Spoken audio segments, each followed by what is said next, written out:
বললাম শাকিব খানের পরবর্তী সুপারস্টার মুন্না খান। এটা তো আসলে এখন বলা যাচ্ছে না, বাট আশা রাখা যেতে পারে। তো আসলে আপনার দিক দিয়ে আপনি ডার্ক ওয়ার্ল্ড সিনেমা নিয়ে দর্শকদের কি বলবেন? আমি দর্শকদের বলবো যে এটা আমাদের বাংলাদেশের সিনেমা, আর সে একজন হিরো। সে খুবই কষ্ট করেছে সিনেমার জন্য, আমরা সবাই কষ্ট করেছি।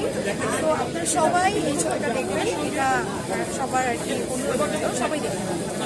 তো আপনি তো একজন নায়িকা, তো নায়িকা হিসেবে প্রথমে কার আপনার সিনেমা দেখবেন নাকি শাকিব খানের সিনেমা দেখবেন? আজকে তো আসলে তোমার সিনেমা দেখার মতো সময়টা নেই, অবশ্যই ইনশাল্লাহ কালকে দেখবো, এটা অবশ্যই সত্যি।